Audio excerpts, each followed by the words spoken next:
ஒரு சம்பவம் நடக்குது அப்படின்னு சொன்னா, செய்திகளை முந்தி தர்றது முக்கியமா? இல்ல நம்முடைய கருத்துகளை உடனடியாக உடனே ஒண்ணு நடந்த உடனே சொல்றது முக்கியமா? இல்ல அத பகுத்து ஆராய்ந்து உண்மை என்ன? பொய் என்ன? அல்லது எது இந்த சொசைட்டிக்கு தேவையில்ல அப்படின்றத பிரிச்சு பார்க்கணுமா? அப்படின்ற புரிதல் இல்லாமல் நெறைய பேர் இப்படிலாம் சொல்லலாமா? இப்படிலாம் பேச முடியுமா? எதை நோக்கி தான் நீங்க போய்க்கிட்டு இருக்கீங்க? ஒரு ஆஸ் அ ஹோல் ஒரு சமுதாயம் முழுமையாக சேர்ந்து இத தவறை நியாயப்படுத்துறது அப்படின்றத நார்மலைஸ் பண்றாங்களா? அப்படின்ற பல அச்சங்களை, கேள்விகளை நம்ம இந்த வீடியோல பேச இருக்கோம். ஏன்னு கேட்டா, இத இப்படியே விடுறோம், இல்ல இத கடந்து போறோம், ஒரு பக்கமா பேசுறோம் அப்படின்னு சொன்னா, விளைவுகள் மிக மோசமானதாக இருக்கும்.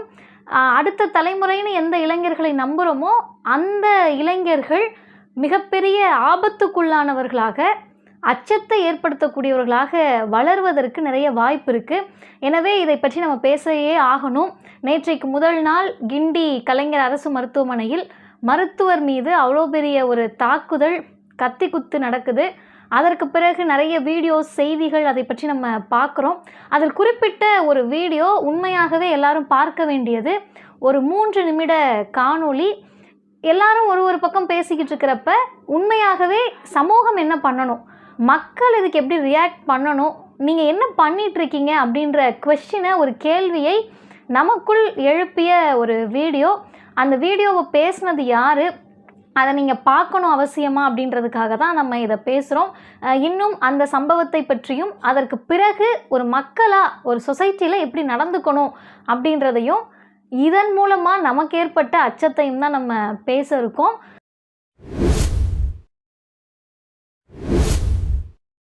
அனைவருக்கும் வணக்கம். நான் எதை பற்றி பேசுனேன்னு உங்களுக்கு தெரியும். பேசுகிற போதே எனக்கு கொஞ்சம் நர்வஸ் ஆச்சு. காரணம் என்ன அப்படின்னா, இந்த சமூகத்தில் தான் நம்மளும் ஒரு அங்கமாக இருக்கோம் அப்படின்ற பய உணர்வு நிறைய இன்சிடென்ட்ஸில் வரும். இப்போ பிஜேபி ஒரு செயலை செய்கிற போது, இஸ்லாமியர்களுக்கு எதிரான ஒரு வெறுப்பை பரப்புகிறப்போ, ஜாதிய கலவரங்கள் வரப்போ, ஜாதி ரீதியாக வன்முறையை இங்கே இருக்கக்கூடிய ஒடுக்கப்பட்ட மக்கள் மீது செலுத்துகிறப்பெல்லாம், இவங்க கூட தான் நம்மளும் வாழ்ந்துக்கிட்டு இருக்கோமா அப்படின்ற அச்ச உணர்வு நிறைய நாட்கள் மனிதர்களுக்கு வரும்.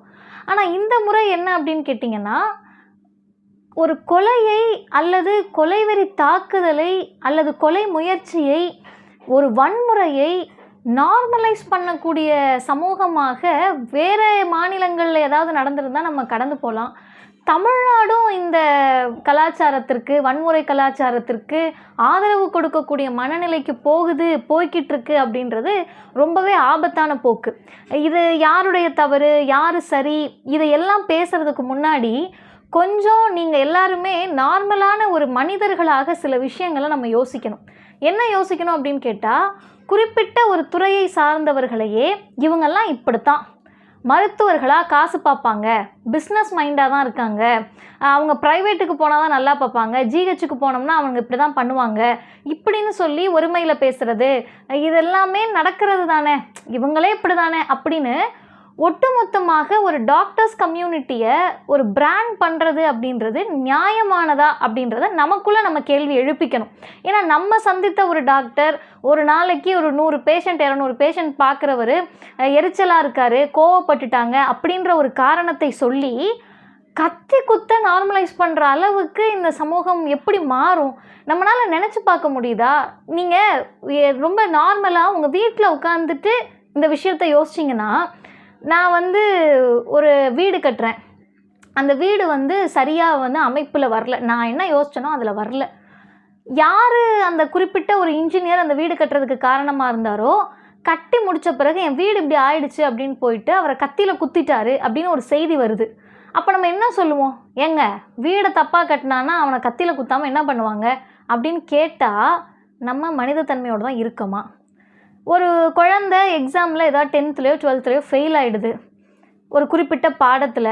அந்த பாடத்தை எடுத்த ஆசிரியரை தேடி போய் அவங்கள ஏதாவது ஒரு அடிக்கிறதோ துன்புறுத்துறதோ பண்ணிவிட்டு, பாருங்கள் அவன் எதுக்குங்க குத்துனான், அவங்க பிள்ளை அவ்வளோ கஷ்டப்பட்டு படிக்க வச்சுருக்கான், பிள்ளை ஃபெயில் ஆகிடுச்சு, அது அந்த டீச்சர் தானேங்க காரணம் அப்படின்னு சொல்ல முடியுமா?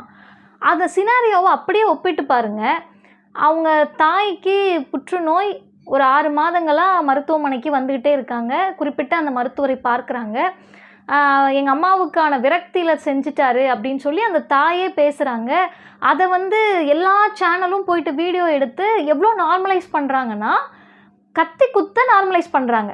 நீங்கள் மருத்துவர் வந்து அப்படி பேசினாரா இல்லையா, மருத்துவர் வந்து கடுமையாக பேசினாரா, கோவப்பட்டாரா இல்லையா, அவங்க தாய் மீது அந்த பையனுக்கு என்ன பாசம், இது எல்லாமே நம்ம புரிஞ்சுக்கலாம். ஒரு தாயின் மீது எவ்வளவு அன்பால் இருந்தால் அந்த பையன் வந்து இதை செய்யக்கூட துணிவான் அப்படின்றலாம் பேசுகிறாங்கல்ல.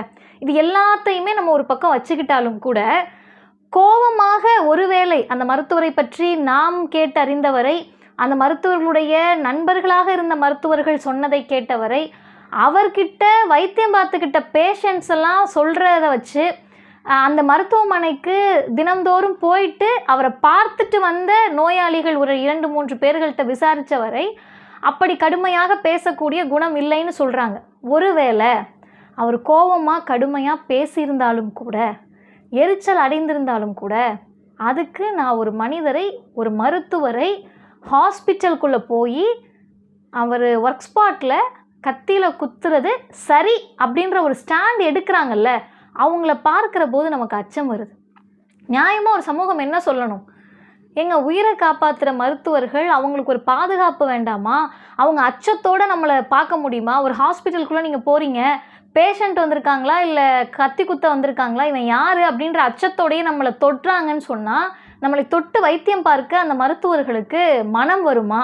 அவங்க அதை யதார்த்தமாக செய்ய முடியுமா அப்படின்றதெல்லாம் யோசிக்க வேண்டாமா? இதில் என்ன ரொம்ப எனக்கு அச்சத்தை கொடுத்துச்சு, ஆபத்தான போக்கை உணர்த்துச்சுன்னு சொன்னால், அந்த பையன் அவர் செஞ்சது தவறு அப்படின்றத சொல்ல வேண்டிய ஒரு சமூகம், சொல்ல வேண்டிய மீடியா, அந்த பையன் வந்து கத்தியில் குத்திட்டு ரொம்ப நார்மலாக, ரொம்ப கேஷுவலாக நடந்து போகிற வீடியோவை எடுத்து கேஜிஎஃப் பட மியூசிக் போடுறாங்க, அம்மாவுடைய பாடல்களை போடுறாங்க, பேக்ரவுண்ட் மியூசிக் போட்டு தாய் உள்ளத்தோடு அந்த பையன் அவங்க அம்மா மேலே எவ்வளோ அன்போடு இருந்திருக்கான்னு போடுறாங்க, தாய்க்கு மீறி இங்கே ஏதாவது சக்தி இருக்கான்ற பிஜிஎம்லாம் சரியானதா? அந்த பையன் செஞ்ச சம்பவத்தை விட அது கொடூரமானது இல்லையா? இப்போ நீங்கள் என்ன சொல்ல வரீங்க? யங்ஸ்டர்ஸுக்கு என்ன சொல்ல வரீங்க? நாளைக்கு நீ என்னனாலும் பண்ணிட்டு வா, உனக்கு வந்து நீ அதை நியாயப்படுத்துகிறோன்றீங்களா? என்னதான் நடந்திருந்தாலுமே வன்முறை என்பது தீர்வாகாதுன்றது தானேங்க ஒரு சமூகத்துக்கு நம்ம சொல்லிக் கொடுக்கணும். படத்தில் வர காட்சிகளில் ரொம்ப நார்மலாக டாக்டரை கையில் கத்தியை எடுத்து மிரட்டுறது எல்லாத்தையும் நார்மல் பண்ணி அதனுடைய உச்சத்தை நீங்கள் இதுலேயும் காட்டுறீங்கன்னு சொன்னால் இது ரொம்ப மோசமானது. சரி, இதை நான் வந்து ஒரு வெளியே இருந்து பார்க்கக்கூடிய நம்ம எல்லாருமே ஒரு பார்வையாளர்கள் தான். அந்த மருத்துவரையும் நன்கறிந்து, மருத்துவத்துறையை பற்றியும் நன்கறிந்து, மக்களை பற்றியும் ஒரு மக்கள் நல பணியாளராக, சட்டமன்ற உறுப்பினராக இருந்து இந்த செய்தியை ரொம்ப தெளிவாக, அழகாக, எது தேவையோ அதை ஒரு 3 நிமிடங்களில் பேட்டியாக கொடுத்துருக்காரு. யார் அப்படின்னு பார்த்தீங்கன்னா, 1000 விளக்கு சட்டமன்ற தொகுதியினுடைய உறுப்பினர் அண்ணன் எழிலன் அவர்கள் அதை பற்றி பேசியிருக்காங்க. அவர் அடிப்படையில் ஒரு மருத்துவர். அந்த மருத்துவர் அப்படின்ற கண்ணோட்டத்தை தாண்டி சமூகத்தை எப்படி பார்க்கணுன்ற ஒரு பகுத்தறிவாளராக அவர் அந்த வீடியோவை பேசியிருக்காரு. நம்மளோட எக்ஸ் தளத்தில் கூட அதை நம்ம பகிர்ந்துருக்கோம். ஒருவேளை அந்த வீடியோவை பார்க்காதவங்களுக்கு நான் டிஸ்கிரிப்ஷனில் லிங்க் கொடுக்குறேன், கண்டிப்பாக போய் பாருங்கள். மற்றவங்களுக்கும் அந்த வீடியோவை எடுத்து அனுப்புங்க. ஏன் அப்படின்னு பார்த்தா அதில் 3 முக்கியமான விஷயம்.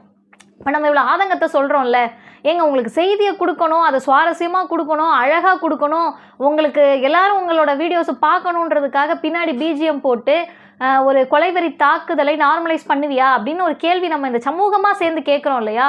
அதை அவர் ஒரு டாக்டராக, ஒரு ரேஷ்னலிஸ்டாக, ஒரு லெஜிஸ்லேட்டிவ் அசம்பிளினுடைய ஒரு மெம்பராக இருந்து அவர் அதை கேட்குறாரு. 3 விஷயத்தை அவர் கேட்குறாரு. முதல் விஷயம் என்ன அப்படின்னு பார்த்தீங்கன்னா, பகுத்தறிவோடு ஒரு விஷயத்தை அணுகுவீங்களா மாட்டிங்களா அப்படின்னு கேட்குறாரு. தயவு செஞ்சு ரேஷ்னலாக இருங்கன்றாரு. பி ரேஷ்னல் அப்படின்னு சொல்கிறார். இந்த பகுத்தறிவு அப்படின்ற விஷயம் வந்து தமிழ்நாட்டுக்கு பழசு, நமக்கு தான் அப்படின்னா என்னன்னே தெரியாதுன்றது கிடையாது. இருக்கக்கூடிய மாநிலங்கள்லேயே ஒரு பகுத்தறிவோடு முற்போக்காக இருக்கக்கூடிய மாநிலம் அப்படின்னா அதில் முதன்மை வரிசையில் தமிழ்நாடு வரும்.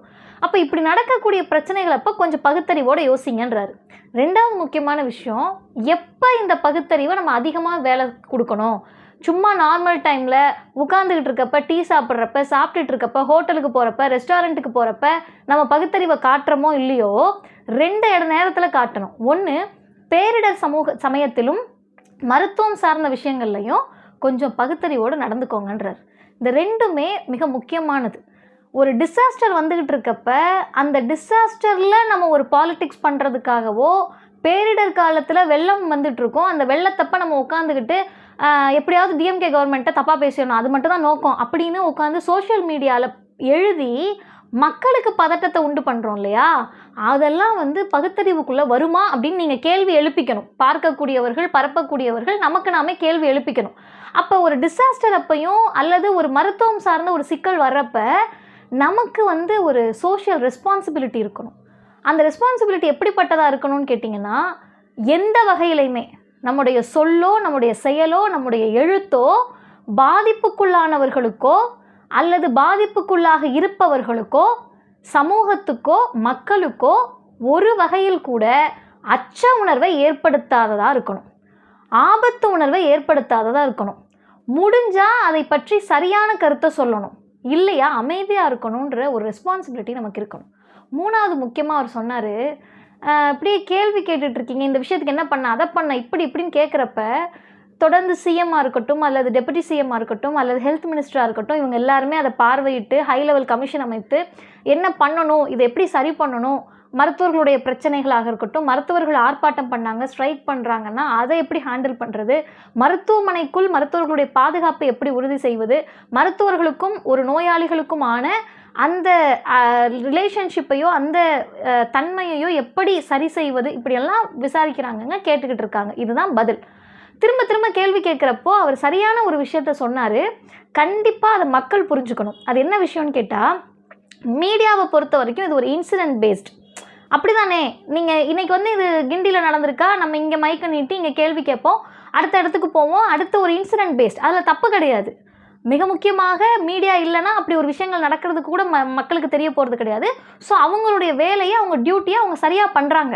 ஆனால் என்னன்னு கேட்டிங்கன்னா, இன்சிடென்ட் பேஸ்டாக உடனே சொல்யூஷன் சொல்லு, இன்றைக்கி நடந்துருச்சுல, இன்றைக்கி சாயங்காலம் நீ பதில் சொல்லு, இன்றைக்கி மதியம் சொல்லு, 1 மணி நேரத்தில் சொல்லு, அரை மணி நேரத்தில் சொல்லு, இன்றைக்கே சொல்லு, உடனுக்குடன் செய்திகளை சொல்லு அப்படின்ற மாதிரி இன்சிடென்ட் பேஸ்டாக நாங்கள் இருக்க முடியாது.